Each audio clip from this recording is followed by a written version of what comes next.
Entonces, el tema que nosotros tenemos para ver hoy es las cuestiones que hacen al análisis de equilibrio. Es un tema que se utiliza mucho en cuestiones de toma de decisiones y de evaluaciones de rendimiento para diferentes unidades de negocio. Aquí lo que se busca es indagar determinados niveles de actividad en los cuales, por ejemplo, la organización, la unidad económica, la empresa, logra equilibrarse o no se equilibra o está en alguna otra situación, que ahora las vamos a ir indicando. ¿Qué quiere decir equilibrio? Equilibrio quiere decir que los ingresos que se van a obtener por las ventas alcanzan para cubrir los costos totales, que incluyen la parte de los costos fijos y la parte de los costos variables. Es decir, sería tratar de indagar un nivel y de conocer un nivel de actividad, una cantidad de operaciones a realizar, donde no obtenga ningún resultado, o sea, no gane ni pierda. Las ventas alcancen para cubrir la totalidad de los costos. Bueno, este tipo de temas, análisis de equilibrio, se llaman también análisis costo, utilidad, volumen. Ven costo, utilidad y volumen. Están en el libro de Horngrim, están en muchos lados, ¿no? Pero también están en el libro de Horngrim, hay un capítulo para esto, está referenciado dentro de las referencias bibliográficas que dimos nosotros. Lo primero por lo que vamos a arrancar es justamente por tratar de ver cómo definimos y qué es el punto de equilibrio. Probablemente alguno de ustedes ya lo haya visto, quizás incluso en la escuela secundaria, o si no tal vez en economía, porque este tipo de análisis de equilibrio tiene una raíz de tipo económico, o sea, se empezó a hacer a partir de estudios económicos. Y los conceptos que vamos a aplicar acá son los de costeo variable. Ustedes recuerden cuando nosotros veíamos costeo variable, dijimos esto lo vamos a volver a ver más adelante. Bueno, más adelante está haciendo la parte de toma de decisiones, de la cual se habló la semana pasada, y esta parte de equilibrio que estamos viendo esta semana, y después algunos ejercicios que van a reunir los dos aspectos, equilibrio y toma de decisiones. Entonces, vamos a tratar de ver cómo lo interpretamos, ¿no? Entonces, yo les estoy diciendo que estamos tratando de ver que el equilibrio se encuentra en el nivel de actividad donde los ingresos totales igualan a los costos totales. Razón por la cual el resultado económico es cero. Ingresos por ventas versus costos totales da un resultado de cero. Nosotros vamos a considerar dentro de este modelo de equilibrio, que operan funciones lineales. Esto es una simplificación, ¿sí? Que sean funciones lineales. Pero es una simplificación que no nos va a provocar demasiada distorsión en el análisis que vamos a hacer y nos va a resultar mucho más útil para operar con ella, porque es un modelo con funciones lineales, se resuelve con conceptos de álgebra solamente y no tenemos que hacer otras cosas más difíciles desde el punto de vista matemático. Así que es mucho más sencillo trabajar con funciones. Fíjense ustedes acá, después volvemos a las fórmulas, pero vamos a ver el gráfico. El gráfico que está acá. Entonces acá tienen un gráfico donde nosotros estamos representando las funciones que vamos a utilizar en el modelo. Entonces, vean ustedes, tenemos aquí una función, bueno, los colores por ahí pueden no ser del todo nítidos, pero observen primero la función ingresos, son la función de ventas. dice ingresos, pero supongamos que toda la venta la cobramos, ¿no? O sea, por eso ingresos está igualado a venta. O sea, en este punto no lo veamos desde un punto de vista financiero. Vamos a ver ahora lo financiero, pero acá decimos ingresos y es la venta que se ha cobrado. Y observen que es esta función, ¿sí? Que arranca en 0 y va subiendo, ¿sí? En forma lineal. Bueno, esta es la función de ingresos totales en este modelo.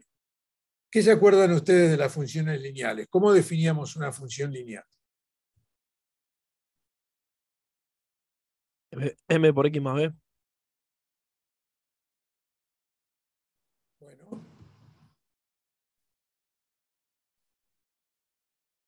Bueno, y, ¿no? Son todos los números reales, en este caso, las funciones lineales. Sí.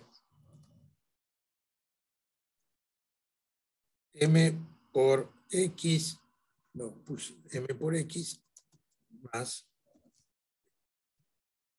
¿Sí? Esta es una forma de presentar una función lineal, donde X es la variable independiente, Y es la variable dependiente, B que es La ordenada. la ordenada al origen, y M que es La pendiente. la pendiente. ¿Sí? Exactamente. Y en este caso, como es una función lineal, esta pendiente es una constante. Bueno, si nos vamos acá a esto, ¿qué podemos decir? Bueno, estamos diciendo que la función de ingreso total va aumentando siempre igual, por eso es una función lineal, siempre aumenta en la misma proporción, o sea, cada unidad que agrego a mi venta incrementa el ingreso lo mismo que la unidad anterior, ¿sí? Entonces eso sería, me estoy refiriendo a B. X serían las unidades, el eje de las X, o nivel de actividad, digamos, si no lo estoy midiendo por unidades. Las Y serían los ingresos, los pesos que estarían reflejados acá. Entonces M sería la pendiente que multiplica a X. Y en la función de ingresos, ¿qué podrá ser eso? ¿Qué valor podrá ser si esto lo llevamos al terreno de la empresa, digamos? ¿Qué podrá ser? El precio de unitario. Muy bien, Andrés, así es. Ustedes piensen que esto podría ser P por Q. ¿Sí? Ingresos P por Q. P es precio unitario, Q cantidad de unidades. Entonces, M sería el precio de venta unitario y la Q en ese P por Q sería X, la cantidad de unidades. ¿Sí? ¿Y B qué sería?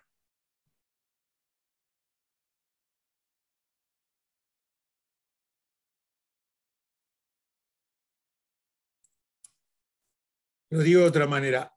¿A y B? ¿Hay ordenada al origen?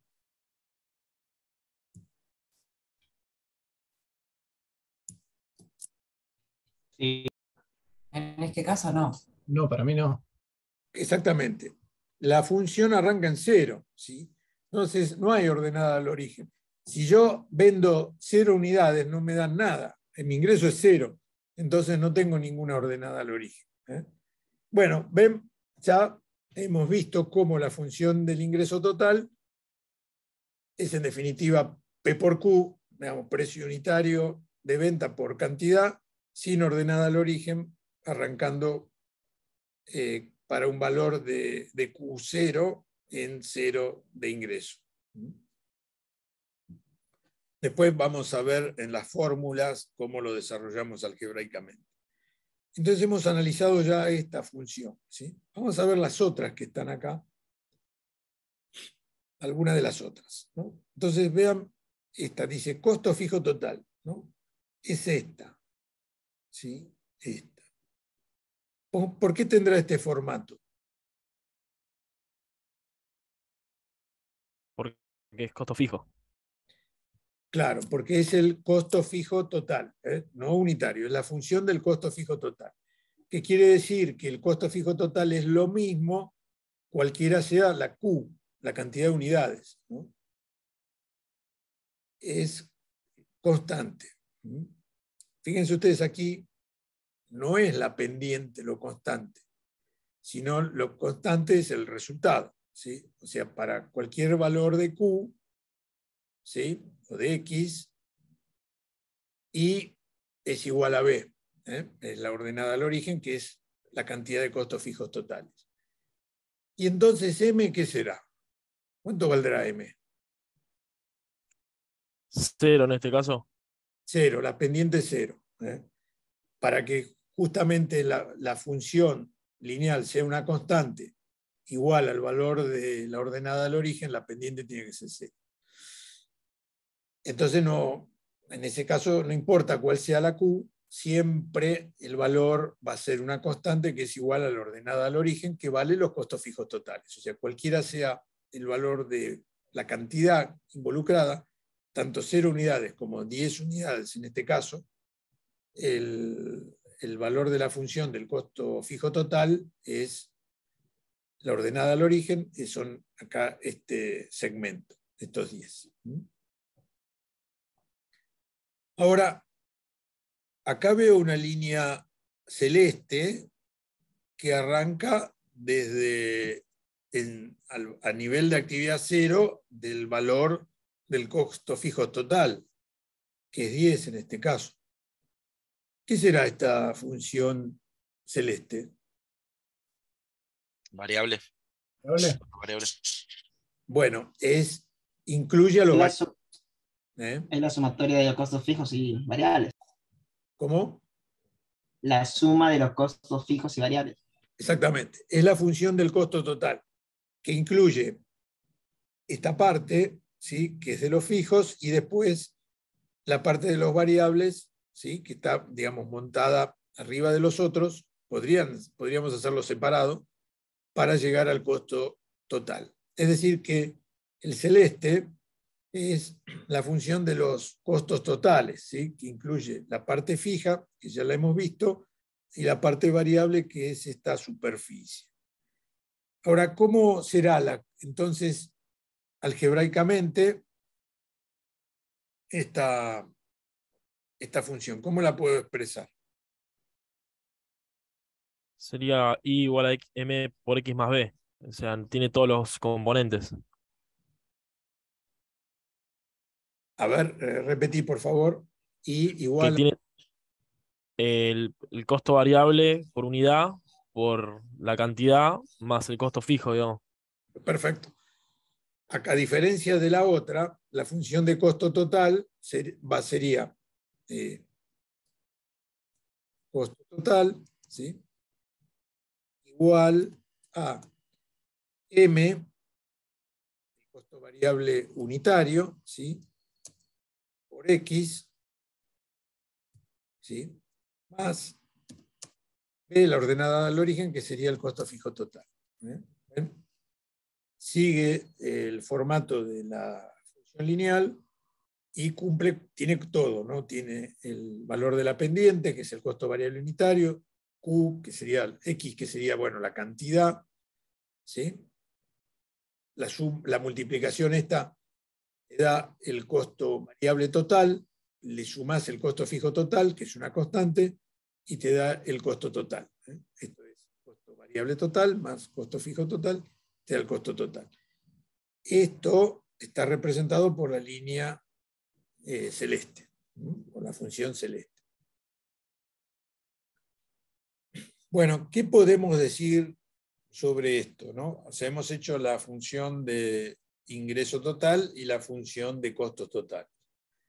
Bueno, una cuestión que podemos decir es, en la realidad no siempre el comportamiento de los ingresos y de los costos totales sigue una función lineal, ¿sí? O sea, no siempre para tener más volumen o teniendo más volumen, mis ingresos van a crecer siempre en la misma proporción. O sea, no siempre va a ocurrir que para pasar de 8 unidades a 9, mi ingreso va a ser lo mismo que tuve de 7 a 8 unidades. ¿Por qué no es así? No es así porque a veces para aumentar el nivel de actividad y el nivel de cantidades vendidas, tendré que bajar el precio, ¿sí? Esto puede llegar a ocurrir que tenga que hacer así. Entonces la función del ingreso total no va a ser, en ese caso no sería una función lineal creciente, sino sería una función más logarítmica, ¿no? O sea, iría disminuyendo menos porque para aumentar mi nivel de actividad tendría que bajar los precios marginales. En este caso puede ser que asumamos también que tenemos bastante capacidad ociosa. Sí, o ponele que tenemos, o sea que hay demanda. Acá lo que podemos decir es esto, bueno, ¿cómo aplica esto? Ponele, si yo tengo demanda y la demanda me absorbe, bueno, listo, no tengo ningún problema, vendo más, me pagan lo mismo por las unidades adicionales, hay mercado. O estoy en mercado de competencia perfecta. Si estoy en mercado de competencia perfecta, el precio no lo doy yo, lo da el mercado. Hay mercados que no son perfectos e igual el precio lo pone el mercado porque nosotros no somos agentes que podamos influir sobre los precios.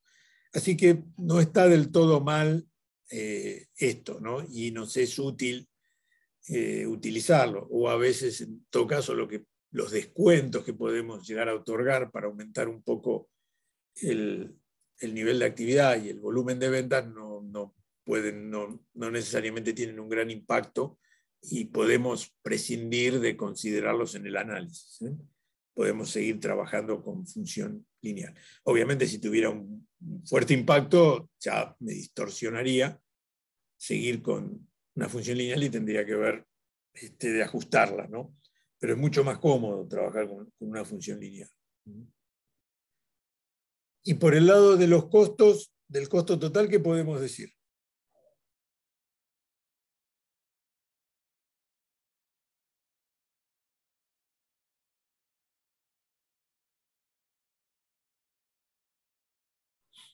¿Siempre es así? Cuando superás cierta escala de producción, ¿no? Por ejemplo, si tus ventas son muy altas, quizás necesitas contratar una nueva planta o una nueva dotación de personal y te aumentan los costos totales. Por eso también pregunté si tenías capacidad ociosa bastante, porque si llegas al límite de tu capacidad ociosa, necesitas aumentar tus costos tus costos fijos incluso. Claro, bueno, supongamos, eso puede llegar a ocurrir, ponele que nos salimos de esta escala, ¿no? O sea, decimos, bueno, queremos ver qué pasa si pasamos de 10, entonces tal vez yo tengo que, digamos, desarrollar una nueva planta y el costo fijo daría un salto. Pero no pensemos en ese caso que podría ocurrir ante una variación muy grande, sino en casos donde las variaciones son marginales, ¿no? O sea, son más chicas. Lo que generalmente hay en la función de costo total es un comportamiento que no es siempre lineal. Nosotros solemos lograr ir aumentando la producción y logrando alguna mejora en los costos variables unitarios porque nos aprovechamos tal vez de algún descuento por cantidad que nos hacen los proveedores y podemos aprovechar un poco mejor algunos recursos y lograr que nuestro costo variable unitario sea un poquito mejor, ¿sí? Hasta cierto nivel. Podemos decir que estos son fenómenos que obedecen a hacer economías de escala. Llegado a cierto punto, ya no ocurre así, porque empieza a operar la situación de que nos acercamos al máximo aprovechamiento de nuestra capacidad, ¿sí? Supongamos que llegamos, como bien comentabas antes, bueno, ya tenía mi capacidad, la uso, y después, ¿qué pasa? Bueno, entonces allí lo que puede ocurrir es que entra a jugar lo que en economía se llama rendimiento marginal decreciente. Es decir, agregar una unidad más implica que te da una ganancia menor a lo que te dio la unidad anterior, ¿sí? Rendimiento marginal decreciente. Para que el rendimiento marginal sea decreciente, tiene que estar ocurriendo que el costo marginal es creciente, es mayor, ¿sí? Entonces, hacer esa unidad adicional fue más caro que la unidad anterior, que ser la unidad anterior. Y esto, para dar un ejemplo que se vea fácil, es, bueno, por ejemplo, nosotros tenemos a nuestra gente trabajando todo el turno para producir cierta cantidad. Nos cae un pedido especial y para poder cumplirlo tengo que contratar al personal en horas extras, ¿sí? Entonces, el costo de la hora del personal en hora extra es más alto, ¿sí? Entonces, el costo marginal de esas unidades adicionales que tengo que producir es mayor, ¿sí? Entonces, ahí estaría operando un fenómeno que hace que esta función se puede tornar un poco más empinada, más, creciendo a un ritmo más alto que el de la línea. Son, digamos, una especie de sutilezas técnicas. Nosotros los modelos los vamos a trabajar linealmente, pero quiero que, digamos, ustedes esto lo tengan presente, ¿no? O sea, bueno, si no es lineal, ¿qué puede pasar? Bueno, puede pasar las cosas que estamos comentando. Así que, hecha estas aclaraciones de que esta función del costo total podría tener una parte donde opera la economía de escala y acercándose al nivel de utilización máxima, el rendimiento marginal decreciente. Después de hacer esta consideración, y decir que igualmente vamos a trabajar con funciones lineales, vamos a ver cómo lo resolvemos algebraicamente, porque lo que estuvimos, después volvemos al gráfico, pero vamos a ver cómo lo manejamos algebraicamente, lo que hemos estado viendo en el gráfico, ¿no? Entonces nosotros, ¿qué dijimos? Bueno, el punto de equilibrio es igualo el ingreso total al costo total, ¿sí? Igualando ingreso total a costo. La función de ingreso total es esto, P por Q, o sea, Q por el precio de venta unitario. Y la función de costo total, como vimos antes, es el costo fijo total más el costo variable total, que el costo variable total es Q cantidad por costo variable unitario, ¿no?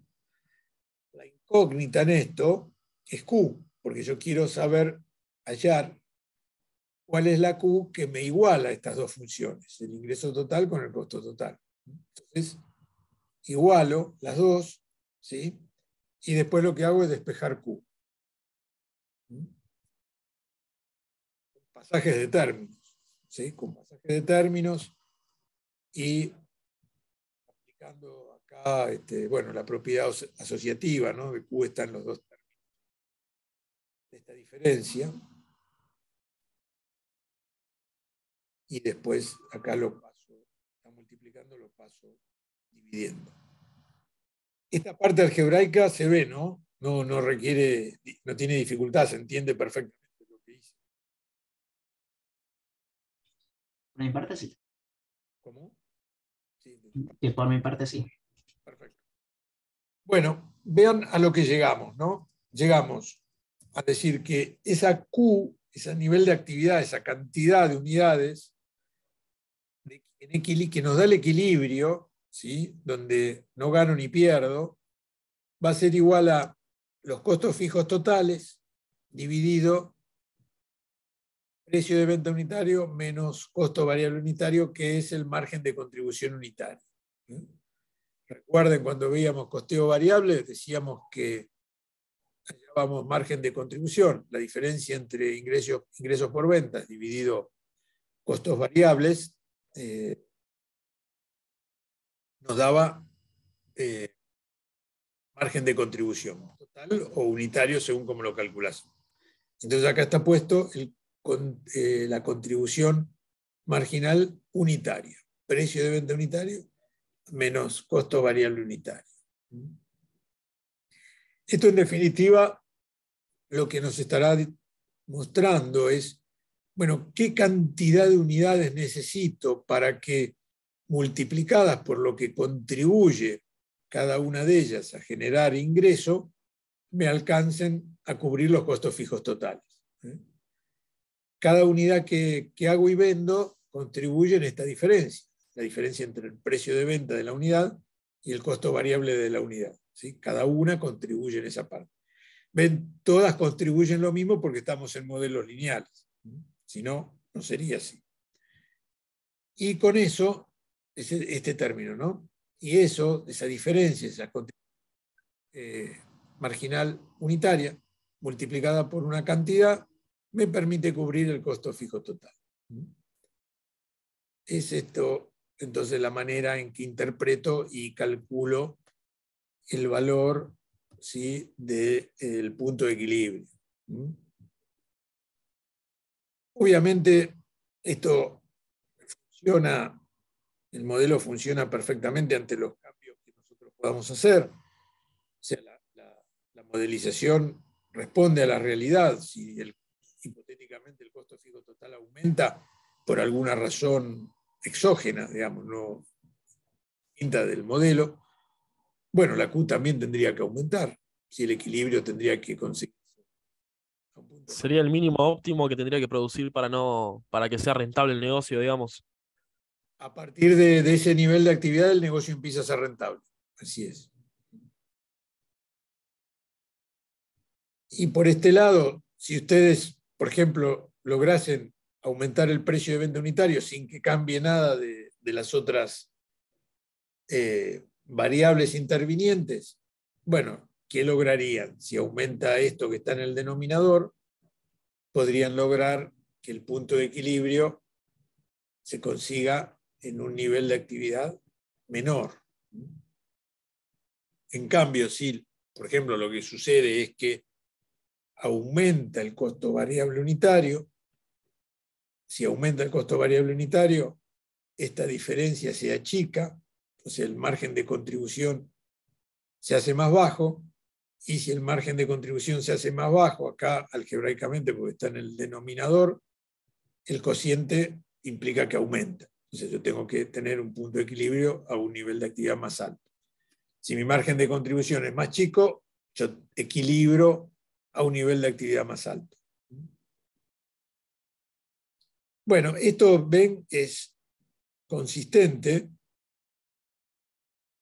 Si lo quieren llevar al dibujito, lo que estamos diciendo implicaría que si, por ejemplo, esta función, la función celeste, se desplaza de manera paralela hacia arriba porque aumentaron los costos fijos totales, bueno, el punto de equilibrio se va a conseguir en un nivel más alto. En lugar de estar acá, este es el punto de equilibrio, ¿no? Iguala ingresos y costos. Estar acá, si la celeste se desplaza hacia arriba. Si le cambiamos la pendiente a la celeste, por ejemplo, porque el costo variable unitario aumentó, eso va a hacer que la celeste va a estar más empinada, ¿no? Porque va a crecer más rápido, también el equilibrio se va a conseguir a un nivel de actividad más alto. Si en cambio lo que hacemos es aumentar el precio de venta, ¿sí? Si nosotros lo que hacemos es aumentar el precio de venta, lo que provocamos es que esta función del ingreso total sea más empinada, ¿no? Porque va a tener una pendiente más alta, y entonces al ser más empinada va a cruzar al costo variable, perdón, a la función de costo total en un nivel de actividad más bajo. ¿Ven? O sea, los cambios que hice recién en la función, planteándolos en la función, bueno, si los llevan al gráfico, se reflejan igualmente. Ahora vamos a pensar algunas otras situaciones más raras, ¿no? Vamos a pensar, por ejemplo, si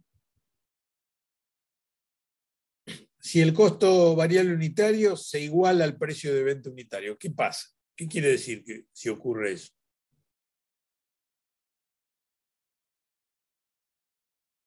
¿Podés repetir? No entendí. Yo digo, vamos a pensar alguna situación más rara. Si el precio de venta unitario es igual al costo variable unitario, o, por ejemplo, bueno, aumentan los costos variables unitarios y llegan a un nivel que igualaron el precio de venta unitario. ¿Qué va a pasar? Y que produzca lo que produzcas, nunca vas a llegar a cubrir el costo fijo. Exactamente. Si ocurre eso, precio de venta unitario es igual a costo variable unitario, quiere decir que la contribución marginal es igual a ¿cuánto? A 0, ¿sí? Entonces, si en el denominador tengo 0, perdón, vamos a ponernos acá, ¿no? Si en el denominador tengo 0, ¿qué pasa con el cociente? No existe. No se puede. Claro, Sin el denominador, si este denominador en este cociente es 0, porque el precio de venta unitario igualó al costo variable unitario, ¿qué le pasa a Q? es indeterminado, no se puede. Claro, es infinito. El equilibrio ocurrirá en el infinito. Lo que significa es que, en definitiva, serán paralelas, ¿sí? Las funciones de precio de venta unitario con, la función de ingreso total con la función de costo total se hacen paralelas, ¿sí? Y no se van a cortar nunca. O sea, nunca va a haber equilibrio. Sería un caso que esta función celeste se va tornando tan empinada que tenga una pendiente igual al precio de venta unitario, porque el costo de venta unitario se hizo igual al precio de venta unitario. Entonces va a ser una paralela creciendo a partir de acá, ¿sí? De la ordenada al origen, y nunca se toca con la función del ingreso total. En consecuencia, nunca hay punto de equilibrio. Todavía es peor si esto se torna negativo, o sea que el costo variable unitario supera el precio de venta unitario, porque allí cada vez está más lejos. O sea, sería una situación totalmente desastrosa, ¿no? que ocurriese algo de ese tipo. Estamos acá, estamos haciendo el análisis en esta función, ¿sí? Bueno, son casos extremos. Y desde luego, cuanto más chica es la contribución marginal, ¿sí? Mayor es la necesidad de que el equilibrio se da a un nivel de Q más alto. Bueno, pero acá estamos midiendo Q en unidades físicas. Vamos a ver si nos planteamos medir el equilibrio en plata, en unidades económicas. ¿Sí? O sea, ¿cuánto vale el equilibrio en plata? Lo que podemos hacer es multiplicar Q por precio de venta unitario, ¿sí? Y para mantener la igualdad y no distorsionar, del otro lado de la igualdad también multiplico por precio de venta unitario. O sea, multiplico por precio de venta unitario en los dos términos de la igualdad. Entonces, me queda de este lado, ¿sí? El equilibrio medido en moneda, ¿sí? Y acá hago algún trabajo algebraico que díganme si no se entiende, digamos, ¿no? Estoy multiplicando por precio de venta unitario, está multiplicando en el numerador, eso es igual a dividir en el denominador, ¿sí? Y después hago propiedad distributiva de precio de venta unitario, para pasar de acá a acá, ¿sí? Y después hago el cociente, después de haber aplicado propiedad distributiva, precio de venta unitario dividido precio de venta unitario da 1, y costo variable unitario dividido precio de venta unitario da este cociente. Si no se entendió algo del álgebra que hicimos, coméntenlo y lo repasamos.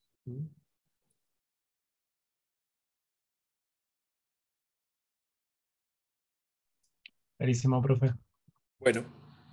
Bueno, y acá podemos también ver y pensar algunos análisis en base a lo que estamos expresando, ¿no? Estamos ya acá trabajando no en cantidades, sino en plata, en la parte económica, en números, ¿sí? Entonces, por ejemplo, tenemos esto, ¿no?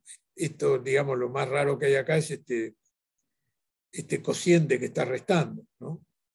Entonces, ¿qué significa ese cociente que está restando? Bueno, es la relación entre el costo variable unitario y el precio de venta unitario. Acá ya no estoy haciendo la contribución marginal unitaria, sino haciendo una relación. Cuanto más alto sea el costo variable unitario, ¿sí? Quiere decir que la contribución marginal unitaria es más chica, ¿sí? Y esta división, ¿a qué valor se irá acercando?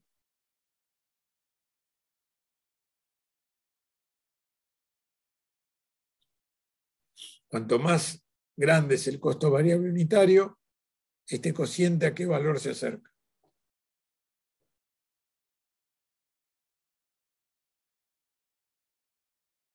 ¿Cuál cociente? Costo variable unitario dividido precio de venta unitario. A 1. Más alto tiende a 1, claro. Claro, tiende a 1. Si esto se acerca a 1, ¿sí? Como está restando de este otro 1, esto se irá acercando a 0. ¿Sí? Y si esto se acerca a 0, como está en el denominador, ¿sí?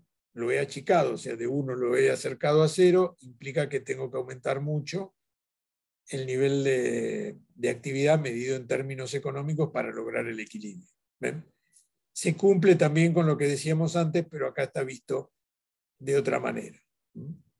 La explicación que está anotada acá dice costo variable unitario dividido precio de venta unitario, la relación entre costo variable unitario y precio de venta unitario, y podemos observar que cuanto más alta es esa relación, ¿sí? El margen es menor, ¿sí? Ya que se resta de 1 y por ser un cociente con respecto a Q por precio de venta, este valor tiene que ser más alto, es decir, el punto de equilibrio se consigue en un nivel de precios mayor. ¿Sí?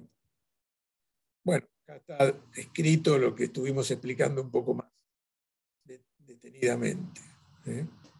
Si ¿Eso que sería como un porcentaje? O sea, que los costos claro, variables se toman como un porcentaje, ¿no? claro, si acá es El precio de 0,9, venta. ¿sí? Si esta relación es 0,9, quiere decir que del precio de venta, 0,9 me lo lleva el costo variable unitario, ¿sí? Entonces tengo 0,10, ¿sí? de margen. Y como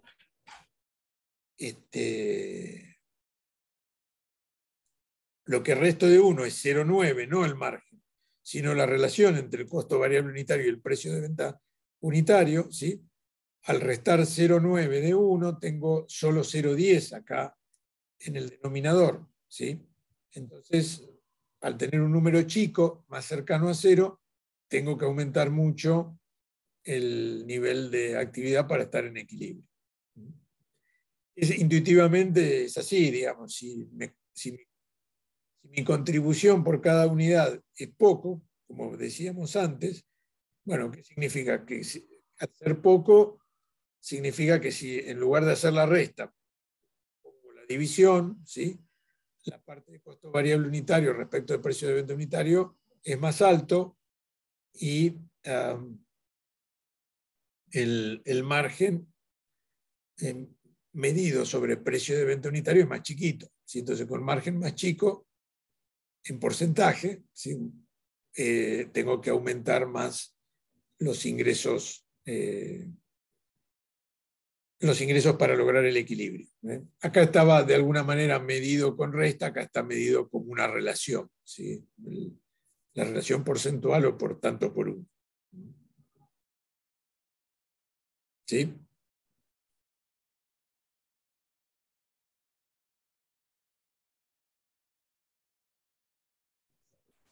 Sí, perfecto. Bueno, perfecto. Bueno, entonces así lo he calculado.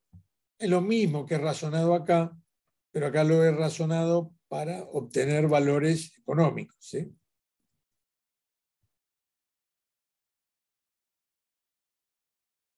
Bueno, ahí estamos con el análisis de equilibrio. Entonces vamos a ver ahora esto que dice punto de cierre. O sea, en lugar de obtener punto de equilibrio, vamos a ver a qué le llamamos punto de cierre y cómo podemos trabajar con él.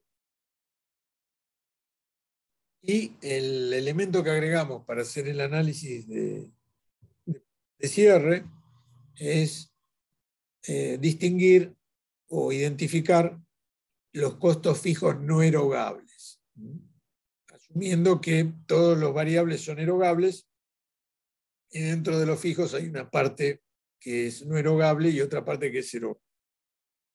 Bueno, ¿recuerdan lo que está puesto acá?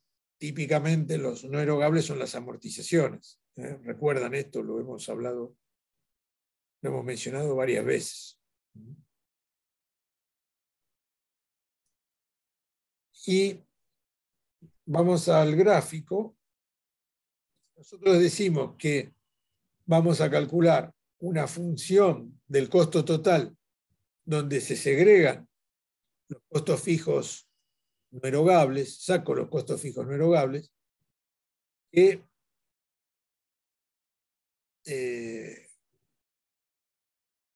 ¿cómo se reflejará esa función? Si yo a la celeste, función del costo total, les traigo los costos fijos no erogables, lo que va a ocurrir es que la función de costo total sin los erogables va a arrancar en un valor inferior al anterior, ¿sí? Y la función del costo total va a ser una paralela a la función del costo total anterior, ¿sí? O sea, la función del costo total va a tener la misma pendiente que la función del costo total menos los costos fijos no erogables, ¿sí? Va a ser esta. ¿Ven? La misma pendiente, porque la pendiente la da el costo variable unitario, que no ha cambiado, ¿sí? Y la ordenada al origen arranca en un valor más chiquito, ¿sí?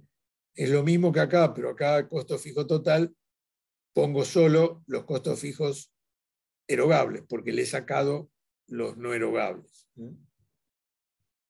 Entonces, si lo que tenemos ahora es una función lineal del costo total sin los no erogables, vamos a ver que va a cruzar a la función de ingreso en un valor inferior, ¿sí?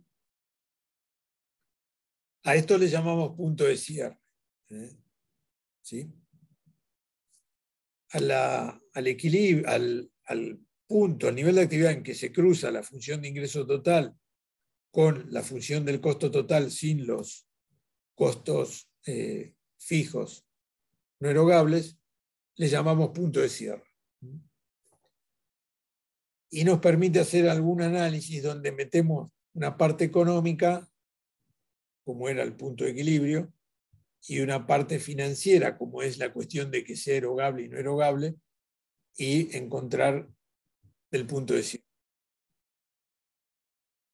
La fórmula acá será sencilla.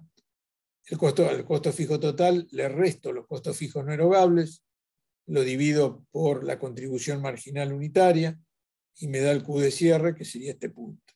Lo que nosotros tenemos que hacer es razonar un poquito un par de cosas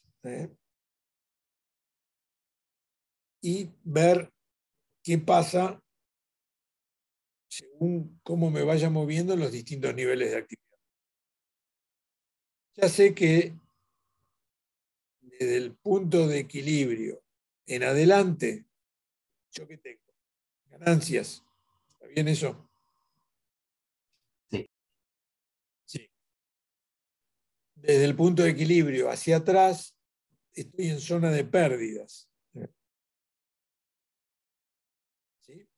Pero, ¿qué pasa? Al hallar este punto llamado punto de cierre, determino otro tramo, ¿sí?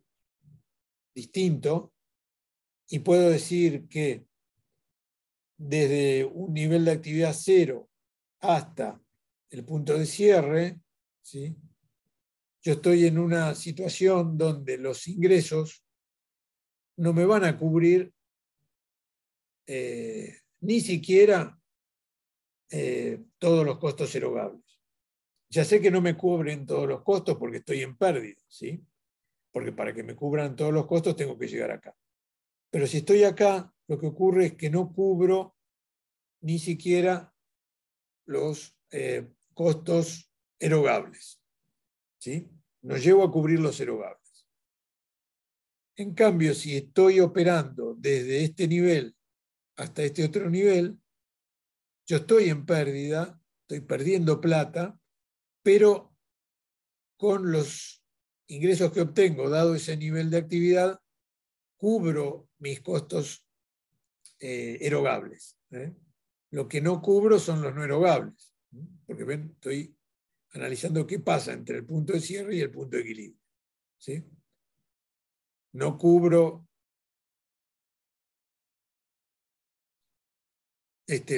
a partir de acá cubro, ¿sí?, los costos erogables, ¿sí?, porque ya estoy interceptando esta función que me mostraba los costos totales erogables, pero no cubro los no erogables. Es un caso en el cual puedo estar operando de manera tal de estar cubriendo los costos erogables, o sea, financieramente puedo estar obteniendo superávit, aunque estoy con pérdida económica. Recuerden, en presupuesto un día vimos la posibilidad de que haya una situación donde me ocurre eso, ¿no? O sea, pierdo plata, pero tengo superávit. Bueno, en este análisis de equilibrio, esa situación de pierdo plata, pero tengo superávit, se da entre los niveles de actividad del punto de cierre y del punto de equilibrio. Bueno, entonces, acá está anotado este segmento, los niveles de actividad inferiores al punto de cierre, los ingresos no cubren los costos erogables. Hay pérdida económica y hay déficit financiero. Si me muevo en este segmento, ¿sí?, el nivel de actividad entre el punto de equilibrio y el punto de cierre, hay pérdidas económicas, pero los ingresos superan los costos erogables. Es decir, no hay déficit financiero. Y desde luego, arriba del punto de equilibrio, estoy en la situación donde estoy en ganancia.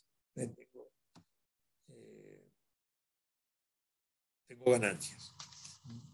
¿Por qué? Porque mis ingresos van a superar los costos totales, ¿sí? Bueno, esto entonces es también un análisis muy importante, porque bueno, como ustedes se imaginan o ya hemos visto, es muy malo estar en pérdidas, pero es peor estar en una situación donde las pérdidas son de tal magnitud que el ingreso que genero no me alcanza a cubrir ni siquiera los costos operativos que tengo que erogar. Acá hay una pregunta que seguramente ustedes ya tienen la respuesta. Dice, ¿si puede coincidir el punto de equilibrio y el punto de cierre? Sí, la respuesta es sí. Será en aquellos casos en que no existen costos fijos no erogables. Es decir, si costo fijo no erogable es cero, bueno, esta función da el mismo punto de equilibrio. ¿Se ve esto?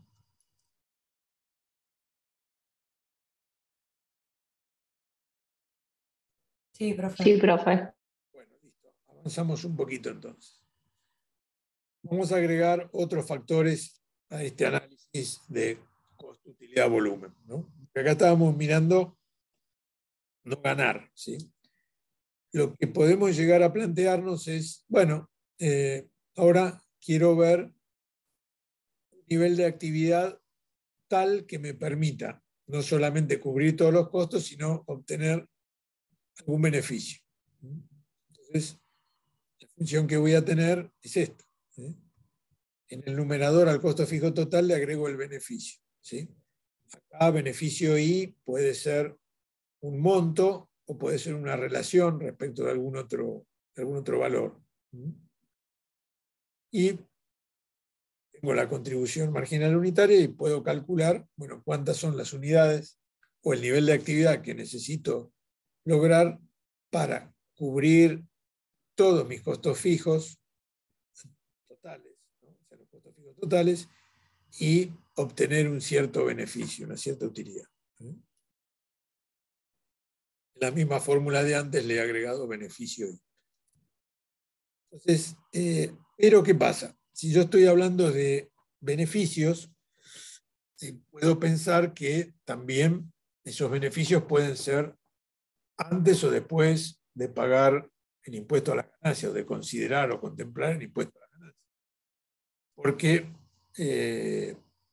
bueno, podemos estar en un lugar donde no pagamos impuesto a las ganancias, pero en la mayoría de los países hay, y de las regiones dentro de los países, hay impuesto a las ganancias que pagar. ¿Sí?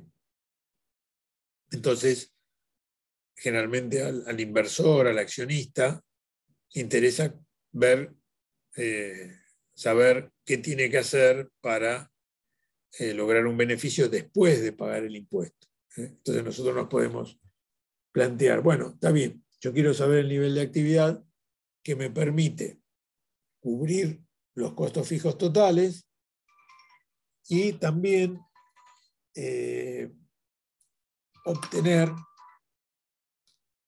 un beneficio tal que después de pagar el impuesto me quede neto a un cierto valor que me interesa conseguir. Entonces yo puedo tener que transformar un poquito estas fórmulas para hallar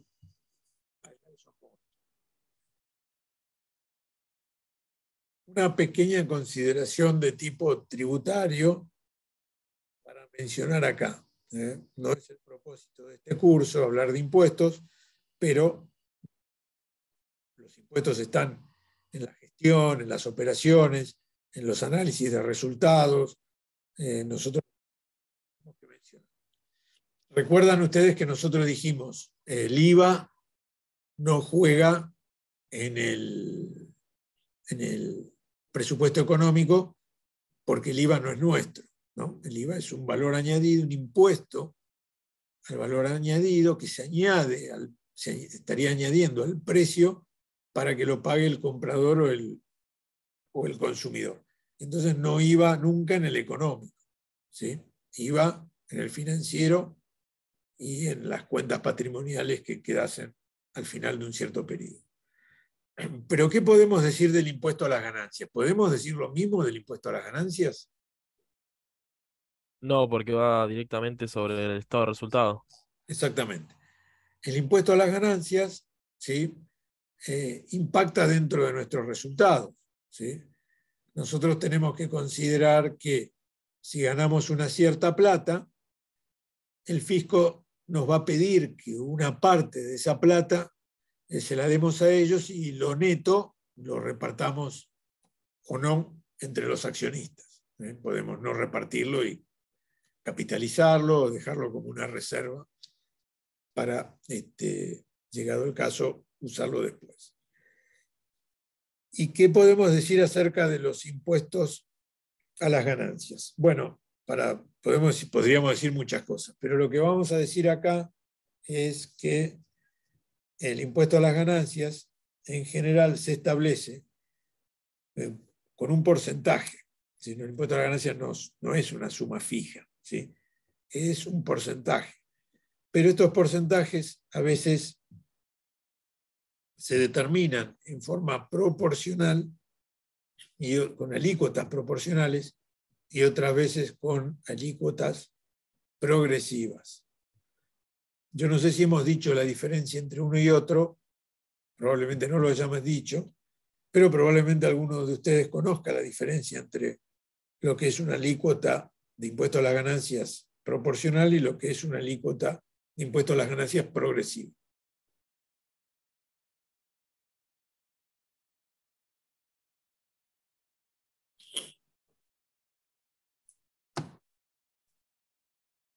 ¿Alguien lo sabe?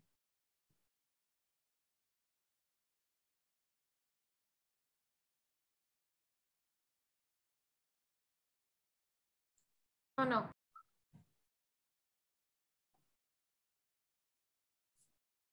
¿No? ¿Nadie lo sabe?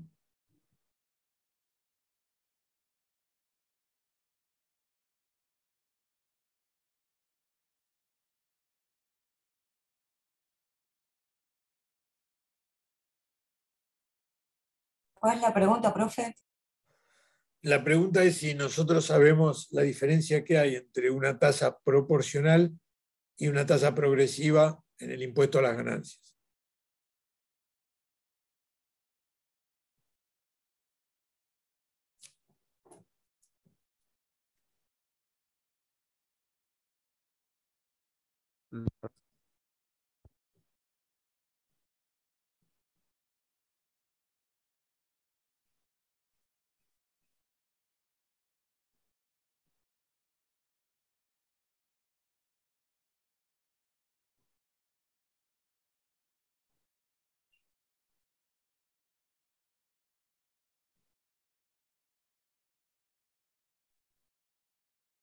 Perdón, puede ser que, no sé si está bien, o es Claro. algo que de oído más que nada, que un impuesto proporcional, digamos, es que el gravamen siempre es el mismo, sin importar, digamos, la base imponible.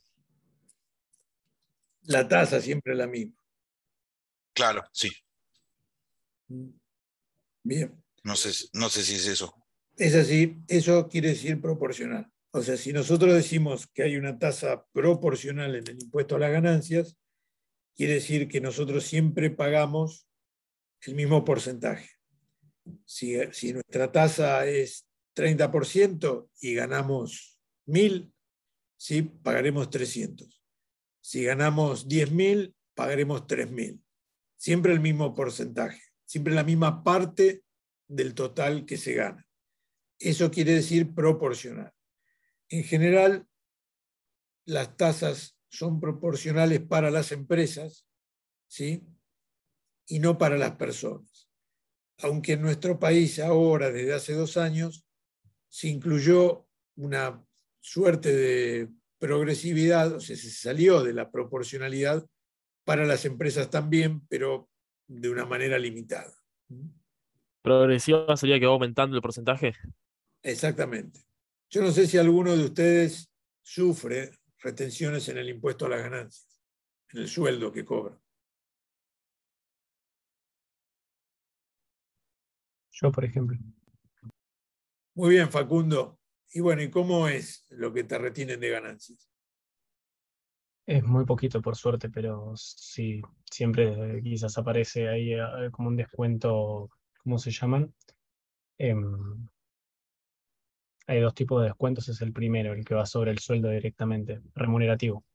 Sí, un puchito. Un pequeño porcentaje te descuentan porque, bueno, vos todavía no estás ganando mucho y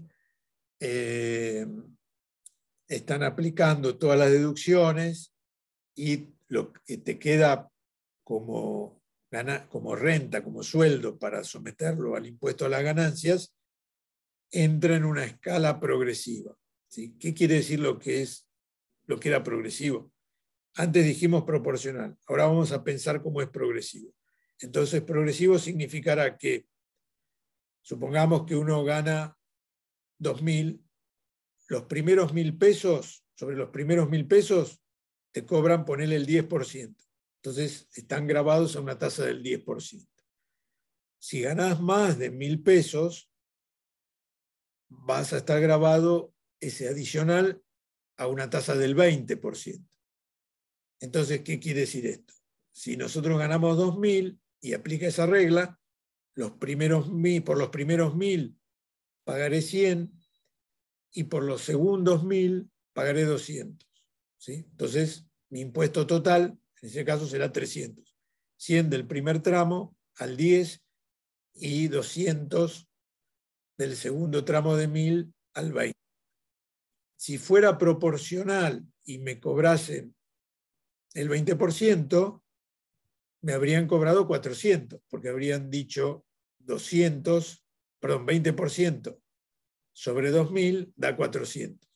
Ven cómo juega distinto. El progresivo es grabar con una tasa mayor el ingreso marginal que supera determinado nivel. Y hay escalones en estas tasas progresivas. No es que hay 2 escalones nada más, sino que hay distintos escalones. Es diferente en los distintos países, ha sido diferente en las distintas épocas en nuestro país o en cada uno de esos países. Generalmente, no en Argentina, pero en el mundo, en general, el último escalón, los escalones más altos de las tasas progresivas, superan a la tasa proporcional. O sea, en general en el mundo, ponele, para el último escalón, para las personas, puede estar en el 35, pero la tasa proporcional puede estar en el 20 o en el 25. Bueno, podrán preguntarse por qué puede ser esto. Nos estamos metiendo en un tema impositivo, ¿no? Pero bueno, ¿por qué puede ser esto así?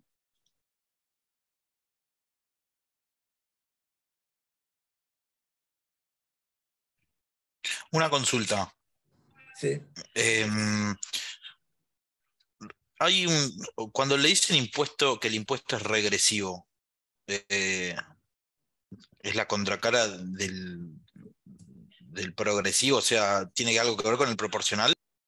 No. Cuando se habla de regresividad de los impuestos, no se está aplicando a un concepto de la tasa progresiva como estamos viendo acá.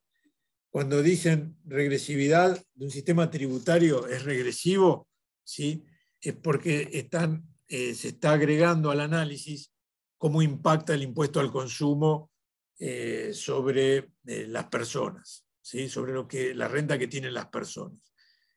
¿Por qué se dice que los impuestos al consumo son regresivos? ¿Sí?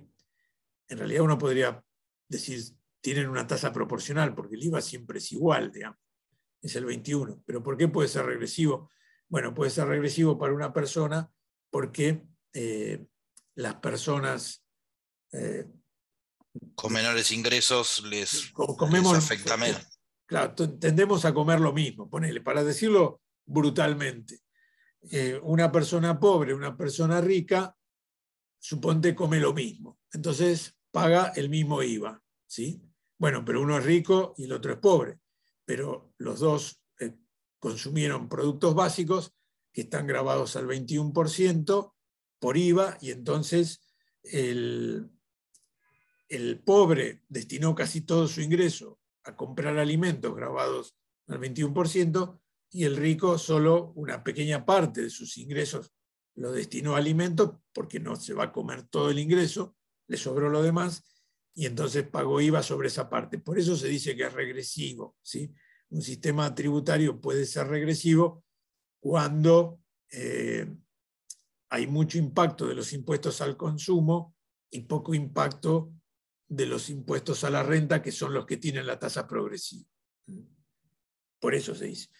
Pero en el plano que estamos viendo acá, estamos solamente midiendo la incidencia del impuesto a las ganancias y comparando cómo aplica una tasa proporcional y una tasa progresiva, independientemente de cuál es el nivel de ingresos de las personas o el nivel de consumo de las personas, de distintos bienes. O sea, no analizamos cuánto se paga de IVA, sino solamente cuánto se paga de ganancias. Claro, sí, perfecto. Entonces, la pregunta sería, bueno, ¿y por qué alguien dirá ponerle a las empresas un impuesto proporcional menor que la tasa máxima? No es lo que ocurre en nuestro país, porque en nuestro país tendió a ser siempre el impuesto proporcional a las empresas la tasa máxima del impuesto progresivo a las personas. Tendió a ser siempre el máximo. Pero en otros lados no es así. Y es un tema que se discute.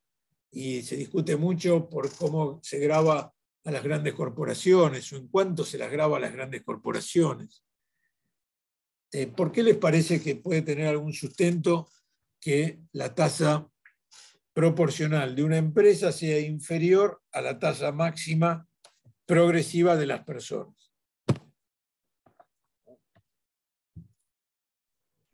¿Puede ser que se aplique a las pymes? O sea, viéndolo similar contra el pobre y el rico, desde el punto de vista de la empresa, una grande empresa contra una pyme, también paga mucho impuesto con respecto a lo que gana. Por el nivel de actividad, digamos, o sea, de la empresa, tiene mucho, tiene mucha actividad grabada, entonces proporcionalmente se le da una tasa más baja. Bueno, Puede algo ser. que están comentando influye, sí. ¿Alguien quiere decir algo más? No, yo pensaba más que iba por el lado de lo que es las utilidades y también a lo que se refiere como no sé si es la palabra, pero el beneficio social que genera una empresa. Un individuo propio se emplea a uno solo y obtiene ganancias para uno solo. Una empresa emplea a muchas personas o arranca desde la base que emplea a varias personas y obtiene ganancias y utilidades para varias personas. Bien. Bueno, algo de lo que estamos diciendo aplica. En Argentina ahora hicieron una suerte de progresividad en el impuesto, en las tasas del impuesto a las ganancias a las empresas, que arrancan en el 25% para las que ganan muy poquito, casi nada, que cabe pensar que pueden ser preferentemente pyme, aunque pueda haber alguna gran empresa que en algún momento gane muy poco. Después hay un escalón de tasa del 30%, y después el escalón del 35%, que ya sin ganar muchísimo, la tasa marginal que tenés que soportar es del 35%. Esto lo han actualizado, era 50 millones el escalón más alto, ahora está un poco más arriba, pero piensen que por ahí para una empresa mediana ya no es tanta plata ganar 50 millones. Ya está en el escalón más alto, como el contribuyente que está en el escalón más alto de la tributación en nuestro país. Pero en el mundo la idea de hacerlo así es que suele funcionar un sistema por el cual el impuesto que pagan las personas, el impuesto que pagan las empresas, después se puede considerar como computar como un pago ya realizado, como un pago a cuenta en lo que pagan las personas. ¿Qué querrá decir esto? Querrá decir que, por ejemplo, una empresa puede tener millones de accionistas, ¿sí? Y tal vez cada uno de esos accionistas no está en la tasa máxima, porque son pequeños inversores que tienen una pequeña parte de la empresa, ¿sí? En acciones en la bolsa, por ejemplo. Entonces, no están en la tasa máxima. Si la empresa pagase la tasa máxima, ellos finalmente estarían tributando al recibir el dividendo, ¿sí? Ya neteado el impuesto a las ganancias, como si ellos estuvieran pagando la tasa máxima. Entonces se dice que para contemplar esas situaciones, digamos, donde los propietarios de las empresas están muy dispersos, ¿sí? La empresa paga una tasa corporativa más baja y después cada uno en sus declaraciones, bueno, incluye esa renta que le dio la empresa y computa una parte como ya pagada y paga la diferencia. Esto es lo que ocurre en el mundo, no en nuestro país. En nuestro país funciona diferente. Por esto que estamos diciendo que la tasa de la empresa está a nivel de la tasa más alta.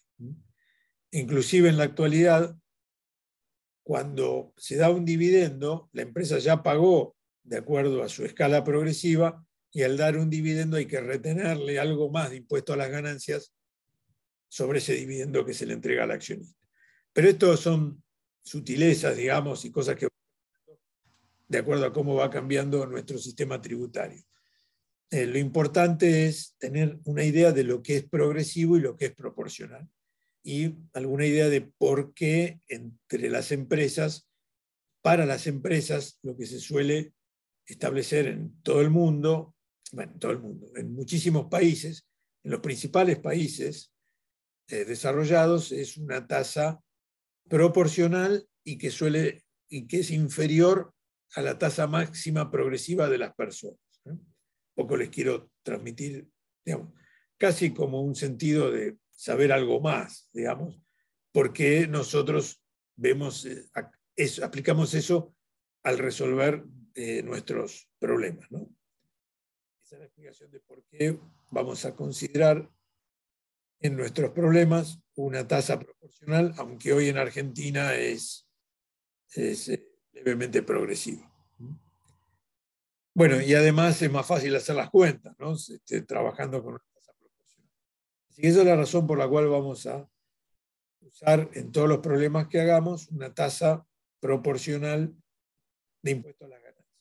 Y en el modelo, ¿sí?, al hallar las fórmulas, aplicamos ese concepto, tasa proporcional. Entonces, al tener una tasa proporcional, ¿qué quiere decir? Bueno, nosotros queremos encontrar el beneficio después de impuestos y sabemos que el beneficio después de impuestos es igual al beneficio antes de impuestos menos el impuesto. Y como este impuesto lo calculamos como una tasa proporcional, lo que decimos que el beneficio después de impuestos es igual al beneficio antes del impuesto menos la tasa proporcional aplicada sobre el beneficio antes del impuesto. Entonces, el neto va a ser ganancia antes de impuestos menos impuesto a las ganancias, calculado como una proporción de la ganancia antes de impuestos, y así hallo beneficio después. Despejo, y lo que tengo es beneficio antes de impuestos por 1 menos la tasa, me da el beneficio después de impuestos. Vuelvo a despejar, ¿sí?, y el beneficio antes de impuestos será igual al beneficio después de impuesto dividido 1 menos la tasa. Meto esto, ¿sí?, en la función anterior, de equilibrio anterior, y entonces puedo decir, si yo quiero hallar aquel nivel de actividad que me permita obtener una cierta renta, un cierto beneficio, después de haber pagado los impuestos y obviamente haber cubierto los costos, lo que voy a tener es esto. El beneficio, esa Q, ¿sí?, especial que estoy calculando, va a ser igual a el costo fijo total más el beneficio antes de impuestos dividido la contribución marginal unitaria. Y reemplazando beneficio antes de impuestos por la fórmula que vimos antes, esto va a ser igual a beneficio después de impuestos igual a costo fijo total más el beneficio después de impuestos dividido 1 menos T. Porque esto es lo que quiero hallar yo. Esto suele ser una incógnita, ¿sí? Bueno, ¿cuánto quiero ganar neto de impuestos? Bueno, lo pongo acá, ¿sí? Hago estas cuentas y así voy a poder llegar al nivel de actividad que me permite obtener esa ganancia ya libre de impuestos, después de haber pagado el impuesto. Después de haber cubierto todos los costos fijos, haber pagado el impuesto, bueno, ¿cuánto es el beneficio neto? Vean cómo entonces se hizo el despeje para encontrar la función que me da el resultado que habitualmente me interesa saber, porque a mí me interesa saber más cuánto es lo que cuál es el nivel de actividad que me permite alcanzar un cierto beneficio neto de impuestos y no tanto antes de impuestos. Bueno, podría interesarme saber el de antes de impuestos, pero generalmente lo que me interesa saber es después de impuestos. Entonces, lo he volcado aquí. ¿Se llegó a ver esto? Sí. Bueno. Sí, profe. También tienen unas funciones, unas fórmulas de equilibrio donde analizamos, bueno, qué niveles de actividad se necesitan para alcanzar ciertos beneficios netos de impuestos. Nos queda, porque ya debemos estar bastante cansados también, ver solamente 2 conceptos más. El de margen de seguridad y el de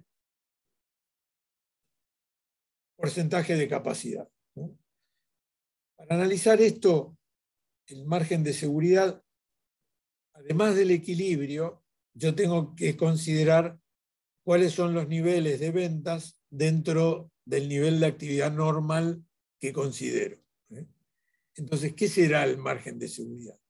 El margen de seguridad será el margen que yo tengo entre el volumen de actividad que tengo que destinar a lograr el equilibrio y el nivel de actividad normal que considero que puedo lograr. Entre esos dos niveles es el margen de seguridad. Quiere decir que el margen de seguridad representa el porcentaje de ventas que la empresa puede reducir hasta alcanzar el punto de equilibrio. Esto está dicho de otra manera. O sea, tengo mi nivel de actividad normal, bueno, ¿cuánto lo puedo bajar en porcentaje sin pasarme a zona de pérdidas, hasta llegar al punto de equilibrio?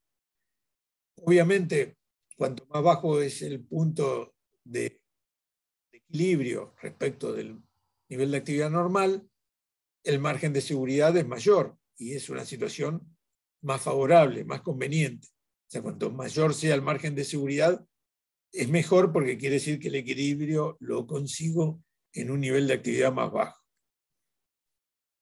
Matemáticamente, el margen de seguridad se calcula así. Nivel de ventas menos ventas en el punto de equilibrio dividido ventas me da el margen de seguridad. Aquí tienen un ejemplo numérico.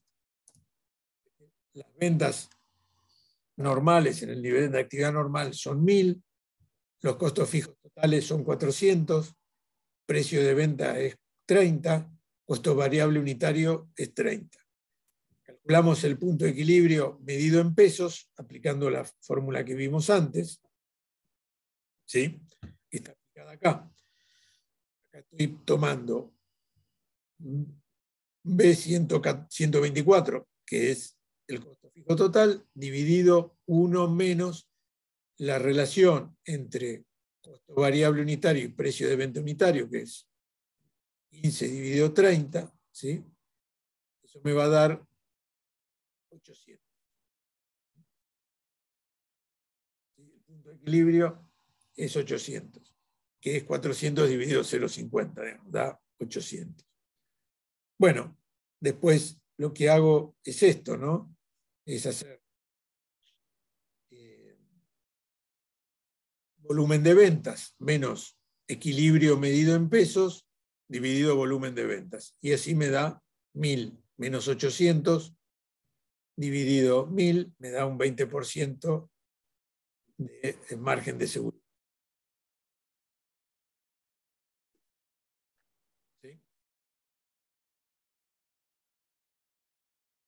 ¿Sí? Y bueno, siguiendo la forma en que está planteado acá el interés de hallar este dato, ¿no? De acuerdo a lo mencionado anteriormente, esta empresa podrá disminuir sus ventas hasta un 20% para alcanzar el punto de equilibrio. Si se disminuye más, ¿sí? Empezamos a operar debajo del equilibrio, es decir, que empezamos a operar en pérdida. No cubrimos los costos fijos y los variables. Acá está representado el gráfico, ¿ven? 800, ¿sí? Este es el nivel de actividad que logra la empresa normalmente, 1000, ¿no? ¿Se podría hacer con el punto de cierre también? Sí, podrías hacerlo en el punto de cierre, claro, sin duda, sí. Pero el margen de seguridad se calcula con relación al equilibrio económico. Pero podrías hacerlo calculado con respecto al punto de cierre, habría que aclarar. Bueno, y el porcentaje de capacidad, ¿sí? Es 1 menos el margen de seguridad. ¿Qué quiere decir esto? Bueno, del nivel normal de actividad que yo tengo, el porcentaje de capacidad es qué porcentaje de ese nivel de actividad normal tengo que destinar a lograr el equilibrio. Por eso es 1 menos el margen de seguridad. Ven, acá está la fórmula. 1 menos margen de seguridad.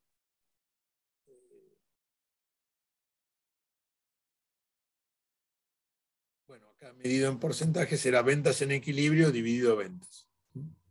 ¿Sí? Acá está 1 menos el margen de seguridad, acá está reemplazando.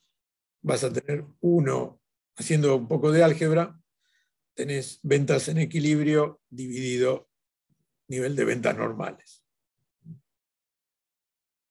O sea, para pasar de acá a acá, lo que reemplacé es la margen de seguridad.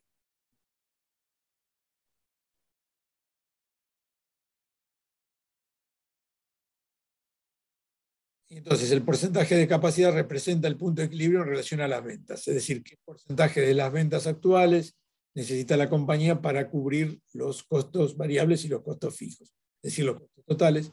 De esta forma, cuanto menor sea el porcentaje de capacidad, mejor será la performance de la empresa, porque bueno, va a tener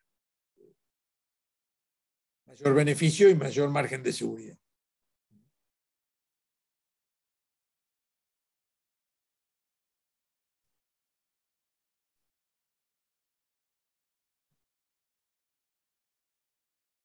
Bueno, acá llegamos con estos conceptos de equilibrio. Después hay que tener cuidado en los problemas porque a veces cada uno de estas variables, ¿sí? Pueden tener relaciones unas con otras al formularlas. Entonces hay que tener cuidado cuando planteamos el modelo. Pero las variables intervinientes son las que acabamos de mencionar. Bueno.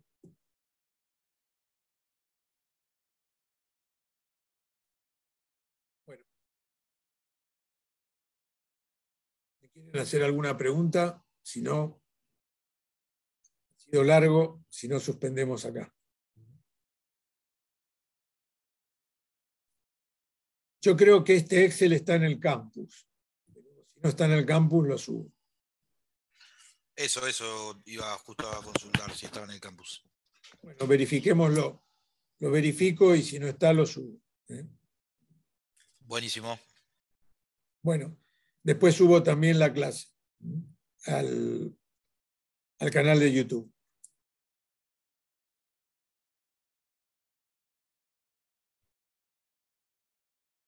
Gracias, profe. David me Buenas dice noches. que le parece que no está. Bueno, ahora lo chequeo y lo subo. Ahí bajé un archivo que estaba en su página, que creo que se llama Sinopsis de clases teóricas o algo así, donde están todas las teóricas que usted nos pasó. Todas, bueno, pero no son iguales, porque eso por ahí es un poquito viejo y... Esta, por lo menos, de punto de equilibrio es el mismo. Si quiere, bueno, yo se los listo. paso a los chicos. Ahí ya lo tenés entonces. Dale. Así ya lo tienen. Claro, porque viste que ese archivo de sinopsis debe decir año 2000 no sé cuánto y los suelo ir modificando, ¿no? Pero 2010. Pero este parece que está igual. Bueno, listo, subilo, si está igual no hay problema. Ok. Bueno, muy bien. Que tengan buenas noches y que descansen. Igualmente. Igualmente, buenas noches. Gracias, profe. Gracias, chicos.